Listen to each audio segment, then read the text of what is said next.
Yeah, right. Okay, so I'm the weakest link here. Yeah, who knows? I wouldn't say that.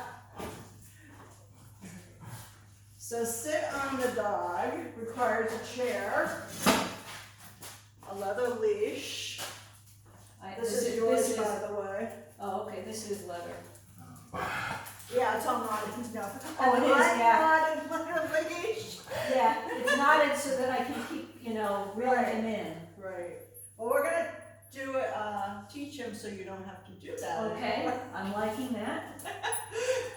That's all good. And a collar. I'm not sure if this is too big for him or too small. I'm just gonna size it up with his head. Okay. So this is the training collar I Okay. usually use. Okay. That's a little big. It's a 20. I think he's around like a 14 A or. 4? He's. Well, because a 14 is like this. That Oh. looks Yeah, too maybe small. 16, maybe 16. Yeah. Well, we'll try. I don't know. You have a better feel for it. I think I do, but sometimes I'm wrong. So this is an 18. Oh, wow. Yeah. Come here. You want like 2 inches to stick out in it, to not to be too fat for his Okay. little head. Okay. Come here, boo. Good boy. Come on.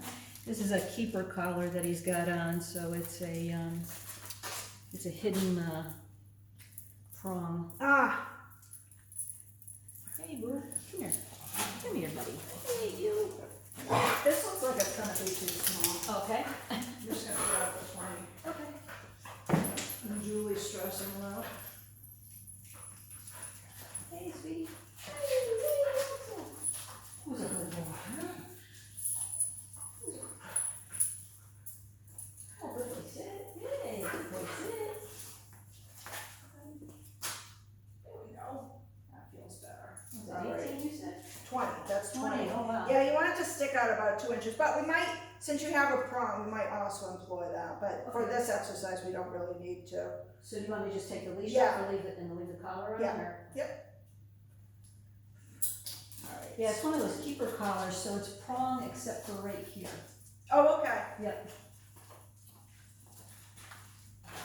So then I take this and I slide it under my butt. You can sit on another chair too. Oh, that's okay. It'll be- And then I wait for him to go down. Okay. So sometimes this, if I have a very nervous dog, this doesn't Is seem. it better if I sit down? You can, yeah. It's probably better if we both look relaxed. Okay. Because we want to pass that on to him too. And I'll Right. switch butts with you after 5 minutes. So Okay. this is called the sit on the dog exercise. Okay. It was invented by Margot Woods, and she's unfortunately passed away. Oh. But I find it very valuable for dogs that are, especially for all dogs, but especially dogs that are fearful, because they can look at the world from a safe distance, and there's really much they can do if you're holding the leash properly and with the equipment on them and they're cinched up beside you. Oh, and you So- land down underneath your chair. Yay! That makes it easier. That took 46 seconds, so that's good. That's good. Okay, good. A student so far. Yes, that's good. So I'm gonna, like I said, I'll switch with your butt after Okay. 5 minutes. So once they go down, Yep. my clock starts for 30 minutes. I'm not gonna make us do the full 30 minutes here. I don't talk to him. I'm doing something else. I'm drinking coffee, and I'm not telling him he's a GOODBOY. Yeah. He's not that Yeah. sort of thing. I'm not interacting with him at all because I want him to take in the situation and surrounding. Because eventually if you do it well, this goes out in public with you so he can start to look at stuff from a distance too, know he's safe and decompress. Mm-hmm. So this is how they learn how to chill themselves. Okay. He can go up and down during this period of time, so he doesn't have to be down for half an hour. Oh, okay. He's learning to chill himself, but I always keep a note in my head, this dog didn't go down much of the half hour. Right. This dog was up and down, or this dog now stayed down for most of it, half an hour. Sometimes they fall asleep. That's It's an excellent note to give myself so they're really relaxed. Yeah. try not to meet their gaze. Right. It's called ignore. Yeah.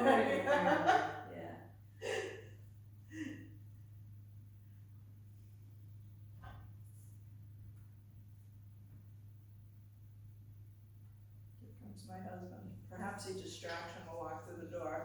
So, and depending on, so he's not that nervous, so you could probably do it in most any room of your house around your family. I have some dogs that are so nervous they really need to go into a private, like, Room. yeah, like a study or something. Yeah. The human does work or something. Okay.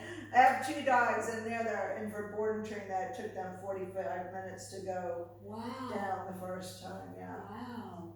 Very nervous. Well, are they young or older or? One's 15 months old. Puppy still, right? Yeah, not really sure about her background. But she's very nervous.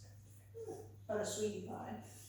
And the other one's Doberman, I think 3 years old. She probably just hasn't gotten out that much and been around so many. So yeah, we have a lot of puppies and stuff in, so it's a lot. And she just changed owners and you know, it's been a whole flurry of activity. Yeah.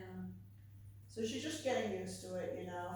Right. But it gives you a lot of information to know. Yeah. So like I wouldn't expect him to be this lovely and calm if another dog was around us, for instance. So Right. we're gonna calm him down before there's a dog in front of us, and then Right. later on, maybe lesson Yeah. 4 or 5, we'll start being around other dogs, hopefully. Yeah, and I think, you know his story, it's like, for me, and I'm not the expert, he needs socialization, and, I mean, he just like cries out the window, you know, when a neighbor's dog goes by, but because of what's happened, Right. and it's unfortunate because even though they're supposed to be on leash when they're walking in public, you know, the neighbors are just now starting to kind of get that idea. Yeah. But I feel, you know, it's not my responsibility, but I feel because I know him, I just feel like, you know, I have to protect them from him. And it's probably translating in my behavior to him. There are some things that can help you with that. So like muzzle training might be good, mostly for you. So when you go out, all you have to do is focus on him and keeping any other dogs away from him. You know what I mean? Yeah, I know. And, you know, one of my neighbors that, you know, he did that to, where he's like, you know, he needs a muzzle, and my husband got, you know, upset, and it's like, he, you know, and again, he should. I say my dog needs a muzzle sometimes for stupid people. Yeah. I wish we'd been that quick.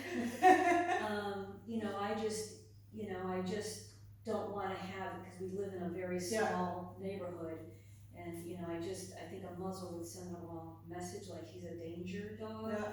And like I said, you've read it, so the animal control officer said I did the right thing. Yeah.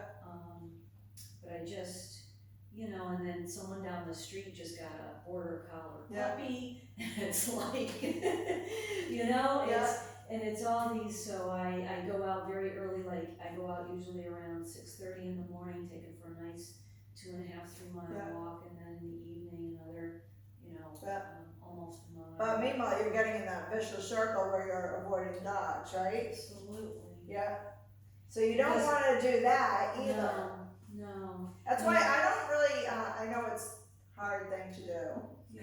But I really don't care what my neighbors or anyone thinks about if I have a muzzle or if my dog's barking and they're on a leash and I'm training. That's up to them to get over it. I'm doing the right thing. And like I would say to a neighbor, my dog's muzzled because you're stupid and you let your dog run after my dog. You know? You know, sometimes I wish I could say those things, but I can't go back.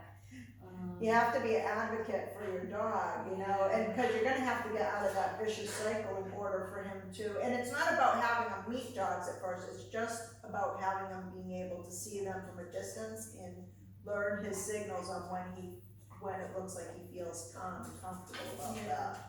And, you know, the first instance was, you know, when we were on vacation, you know, 2 or 3 years ago, it was 3 years ago, because it was right after we had gotten him, and, you know, when he'd been, I know you read it, so I'm just refreshing. So he'd been in this play group, he was at York Work and Play, and, he'd been in this play group for, you know, we'd gone for 3 weeks, so he'd been in this play group, and he'd been in this play group a couple of times a week prior, just so that he could get adjusted to it. And then when the unknown client, unneutered male came in, I don't know, you know, that's their decision, but he got put in that, I mean, that dog got put in there, and then when that dog went after the female, he just defended, and so he's got, I don't know what his history, we don't know what his history is. But that's kind of that would be a normal dog. It's not something we want to see happen. But if you're not training the dogs in that situation, that it's kind of, you're gonna find out that a dog has a problem with it like that. It's gonna happen very fast. Yeah, and it, you know, shocked everybody, you know, there, because he'd been so good. And I don't know what triggers, like, I don't know. Well, like I said, it's pretty much normal. Like, when I'm out training, a long time ago, I was out training a human and dog, aggressive dog, Hoobie. And I had the other nice dogs out with me while I was doing that. And Hoobie came after me, and the nice Great Dane puppy wanted to go after him. But luckily he was trained, so I could say, Magoo, no, sit. You know, and I started to make it clear to Magoo that I didn't need his help in that situation, you know. Yeah, that's exactly why, you know, I just thought that you would be perfect to help us with this. You know, my husband doesn't walk in that often, you know, he'll take him for rides and stuff, but, you know, occasionally he'll walk in if I'm tied up with work or something. But, I don't know that because he's with me. I mean, we have our office on Route 1, but I work primarily out of our home office, so he's with me all the time. And that's probably, I mean, the other dogs that we had, Goldens and Labs, I mean, they just had a different personality, and I've never been, you know, defended. So it's, you know, I'm sure that it's something that you know, I don't know, I just feel like maybe I'm the problem. I'm not giving him any signals because I'm not a fearful person necessarily, but you know, I think since these instances have occurred, walking him, I'm very astute about, like, is this, I mean, I try to avoid the neighbors, like, okay, this one's usually out at this hour, and like I said, it's a very small street. I just don't want him to hurt anybody else, because it's not, So if he puts his head on my lap, this is what I do. To block him. Is he saying he's tired of doing this? He probably wants some attention. But it's all about him showing out right now. So training time is always training time. This is more of a behavioral exercise than a training exercise. So it's not the down, for instance. I'm just waiting for him to go back down, and then I'll trade butts with you.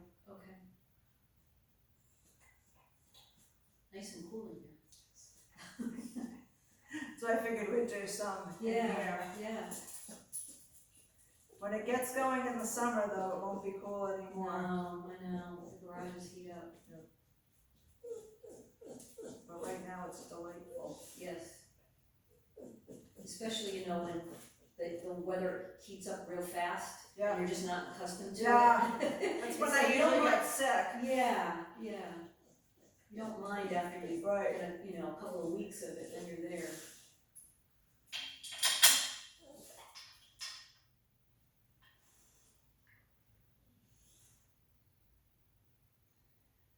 He needs to be a bit of attention right now.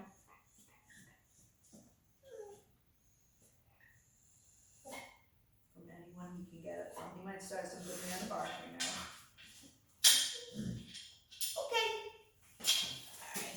Go to Mommy Axel. See how long it takes with you. Sometimes it takes a longer time with their owners, so have it on your left and red buggy through through there and then under your bum. Very tight, much tighter than that, like 2 feet tighter than that. Just enough room for him to lie down. Even more. More? There you go.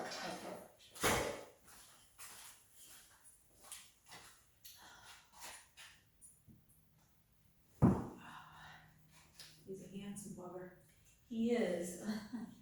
He's got a lot, you know, I wasn't interested in doing the DNA testing, but he's got a lot of different things going in on him. I know he's,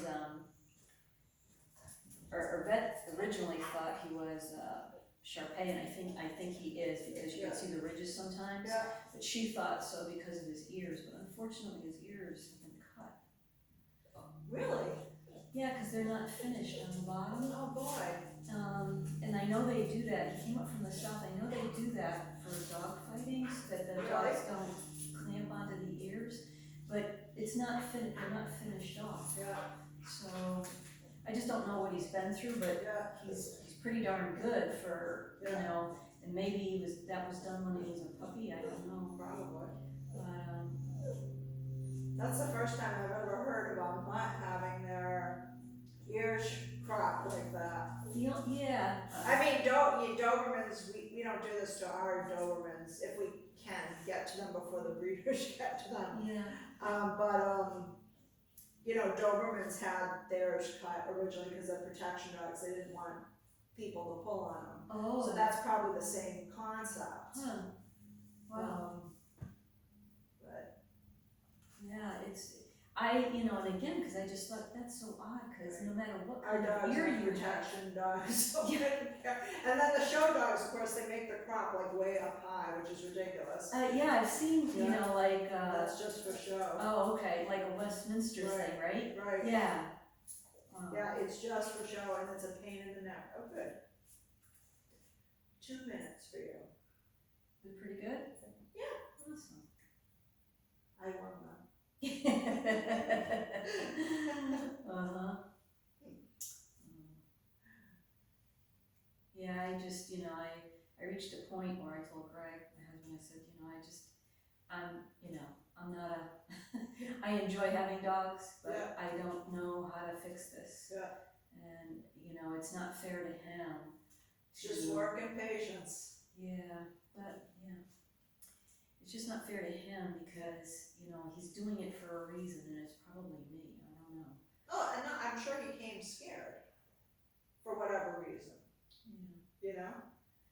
Yeah. And I think he, you know. I mean, that's not due to you. By if you have a fearful dog, you have to train them and work them and Okay. do certain behavioral things and training things. It's not gonna go away just because you have them socialized at daycare, for instance. Mm. You know, and socialization doesn't mean putting all the dogs together necessarily. So socialization is more getting them calm around other dogs before breeding Oh, okay. than up to breeding. You know, so they feel comfortable first. Oh. Like even the puppies we have here, Yeah. I don't necessarily, some like baby puppies will let them tumble around together right away. Sure. But then when they meet older dogs, we don't allow them to go up to the older dogs all frantic like that because they'll probably get bitten. Right. Right? They're gonna piss the older Yeah, dog off. yeah. You know, so we teach them how to be respectful and wait and impulse control and all that sort of thing. Oh, That way they don't have a bad experience and end up traumatized for their life. I know. And also the older dogs have a nice experience too, and they're not, you know, Right. being expected to be hounded by puppies all day long. Right, because that's totally Right. annoying. Right. It's like when you have a Even buddy. though they're friendly and sweet and cute, yeah, I mean, you know, it's like when you're older and you're reading your book and you got your glass of wine. Yeah, it's like, just leave me alone, Right. stay over there. You know, Yeah. I'm just chilling. Yep. I just need a few moments of peace. Yeah. We've only, like I said, he's our 6th together, but we've only had one puppy. Yeah. And that was a total different experience, you know. Oh, But, yeah. but it was fun, but it was Yeah. like I was glad when the puppy stage Right, ended. it's kind of like having a baby. Yeah. I've never had a human baby, but Me that's either. how I So- would imagine having a human baby might be. Right. Except you can't put the human baby in the crate or tie them on a leash. Without getting some strange looks anyways. Oh, yeah, exactly.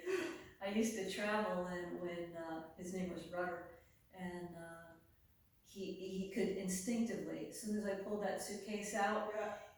I'd be in my closet, I'd turn around, he'd be laying in the suitcase. Yeah. And I'm like, oh, you're breaking my heart, buddy. I'll be back in 2 nights. And again, we didn't go the puppy route. There's just so many dogs out there that we just, feel like, if we can make it part of our family, that's fine by me. Yeah. But I just have never gone through this kind of experience before. Our other dogs have just been like, da-da-da-da. You were due then. You were due for this experience. You were asking for it. It's usually the Robert, I second didn't want to dog. hear that. It's usually the second dog that does it to you. Oh, no. But you've been due a long time. Don't say that. No, you're gonna fix this for us. I know. Well, he's going to be on his way anyways. Yeah. Behavioral problems take longer than just training. Doesn't mean the rest of your life, but they do take longer. Yeah. You have to, you have to know your dog. Yeah. And because he's been willing to clamp down on someone's head, that's going to take some fight inhibition. And no pun intended, right? Right.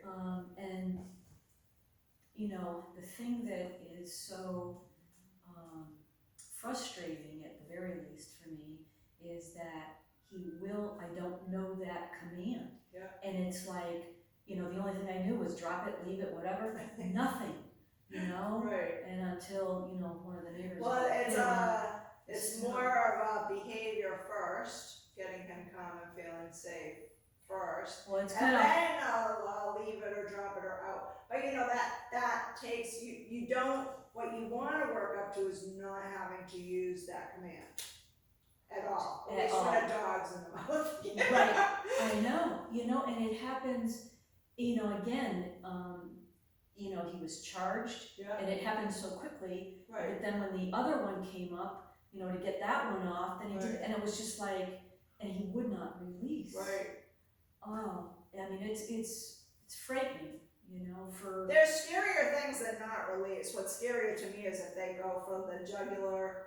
I haven't had it happen to me, or the belly, because then they need to kill. If they're just holding them, I mean, it's not great. That's what it was. They're just trying to keep that dog still so they don't come up at them and bite them. It's not a great thing to happen, but that's what they're doing. Okay, so it's better than the alternative, Right, for yeah. sure. Yeah, they're always like right on top of the head, and Yeah. Poor Wayne. I mean, he's like this big baby chocolate lab, like do, Yeah. and just poor thing just like stood there like, okay, Yeah. what do you want me to do? Yeah. And it just like, oh man, I mean, Wayne's owners need to watch out for him more.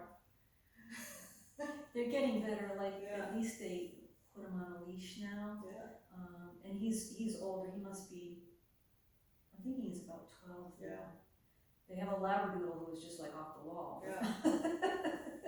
But See he's that? scared of his own See shadow. that stick right there? That's what I walk when I walk my dog Shayna, because unfortunately. I think Robert told me that. He said that Yeah. his wife walks with a stick. I was just like, oh my Watch god. That sounds like my Indian name, right? Watch it stick. Yeah. But so if I go out with like my Shayna, she was been early on as a puppy, and sometimes I can't trust my neighbors, do foolish things. Yeah. Usually get the dog officer called on them, but sometimes you don't know which neighbor it's going to be. So I walk with that. So if I see a dog, and sometimes the neighbor, whoever's dog it is, isn't around, I Right. can just lift it and yell, and then they scoot. And Shayna sees that I've hopefully deterred that dog. That wouldn't really do it for like an actual aggressive dog, but it will do it for most dogs. Yeah. Just to make a fuss and wave something, and they're like, ready then. Yeah. Worst comes to worst, I could possibly put it in their mouth if they came for us and they were truly aggressive. Okay. Yeah. So These part of dogs, it's like thinking of how you're going, the situations before you go out and walk. Like what am I gonna do in this situation? That makes it a lot less stressful for me, so I can get my dogs. Right, because you have a plan. Right, I have a whole plan in place. Right. Hopefully that works. Right. Well, like I said, I walk the same routine Yeah. in the morning, and I'm familiar with everyone that's got a dog. Yeah. All of which are good dogs. Yeah. But some are newer to the neighborhood. It Yeah. seems like since this COVID thing, Right. it's like everybody went out and got a dog. Right, It's yes. like, but I'm not really sure they're like knowing what they're doing. Yeah, and all the tourists that come here, they're like, we're in Maine, we're gonna let our dog off. Yeah, this is like, this is Maine, this isn't Massachusetts. Our neighbor is very nice, Zach, but he Airbnbs his house, and I think there's been 2 dogs that have run off there, that we get, my friend, they lost their dog. They found them again, thankfully. Yeah. People don't think, don't let your, dog off in strange woods, I know. I just don't, like, my If husband. you don't do that at home, don't do that here, because your dog doesn't know the way back home. I know. God knows where your dog goes. We had him, and again, I just, in the backyard, we have it used to be a pond when we had those microbursts. Yeah, We were on the yes. other side, right? And so we've had 2 of the major microbursts come through, and so there's 2 ponds and then there's the water, and the ocean. So what happened is now it took down all the trees, so these ponds are now becoming more like, they're growing in. Yeah. And, we've got deer, we've got Canadian geese, we've got all kinds of things back there. Somebody actually I've seen fox and stuff, but someone said they actually saw a coyote, because there is a coyote or 2 up on Western Point, which is on the other side of us. But, I don't know where I was going with this, but it has something to do with the ponds. But, anyway. I always do that too. I lost track. Okay. Yeah. I'm like, what was I saying? Yeah, I just lost my train of thought on that one. But, so when we first got him, I have out in the backyard a very long lead, just to let him out and relieve himself and keep an eye on him. And somehow he scooted, it wasn't tight enough, and he scooted out and he was gone. And Greg and I were just, because he has the collar, which I've always had our phone number and his name on it, because that I've done with the other dogs too. And we had that on, but he never came, close to any people. He was just out like in the pond and everything else. And after calling him for hours, it's like he came running up and he stunk to high heaven in that muddy, murky stuff. So he had a really good bath in the driveway. That's a good thing with these metal collars. They can't get them off unless they're